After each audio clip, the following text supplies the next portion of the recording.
Price the Lord. കർത്താവിൻ്റെ അതിപരിശുദ്ധമായ നാമം ഈ പ്രഭാതത്തിൽ വാഴ്ത്തപ്പെടുമാറാകട്ടെ. പ്രഭാത സന്ദേശത്തിലേക്ക് എൻ്റെ പ്രിയപ്പെട്ട എല്ലാവർക്കും സ്വാഗതം.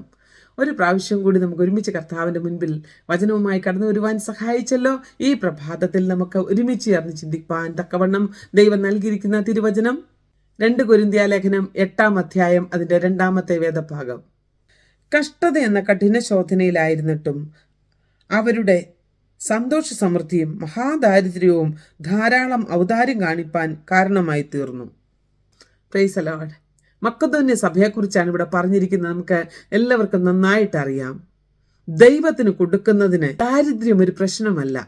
മക്കദോന്യ സഭ മഹാദാരിദ്ര്യം അനുഭവിച്ചിട്ടും പ്രാപ്തിക്ക് മീതെ സ്വമേധയാ ദൈവത്തിന് കൊടുക്കുവാൻ തക്കവണ്ണം ഇടയായി. 2 കാശിട്ട വിധവ അവൾക്കുണ്ടായിരുന്നത് മുഴുവനും ദൈവത്തിന് കൊടുപ്പാൻ തക്കവണ്ണം ഇടയായി.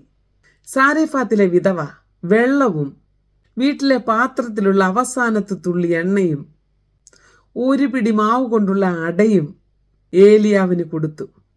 പ്രിയപ്പെട്ടവരെ, ഇപ്രകാരം ദൈവത്തിന് കൊടുത്തവരെ ആരെയും ദൈവം ഉപേക്ഷിച്ചിട്ടില്ല എന്ന് ഈ തിരുവചന ഭാഗങ്ങളിലൂടെയൊക്കെ നമുക്ക് മനസ്സിലാക്കുവാനായിട്ട് കഴിയുന്നുണ്ട്. പ്രിയ സ്നേഹിതരെ, നമുക്കും നമ്മാലാവോളം ദൈവത്തിന് കൊടുക്കുന്നവരായിട്ട് മാറുവാൻ ഇടയാകട്ടെ. അതിനായിട്ട് നമ്മെ തന്നെ ഒരുക്കാം. ദൈവത്തിന് പ്രസാദമുള്ളവരായി തീരുവാൻ ഈ പ്രഭാതത്തിൽ നമുക്ക് സർവശക്തനായ ദൈവത്തിന്റെ കരങ്ങളിലേക്ക് ഏൽപ്പിച്ചു കൊടുക്കാം. ഈ വചനങ്ങളാൽ ദൈവം നമ്മെ എല്ലാവരെയും സഹായിക്കുമാറാകട്ടെ. ആമേൻ, ആമേൻ. God bless you all. Maranatha.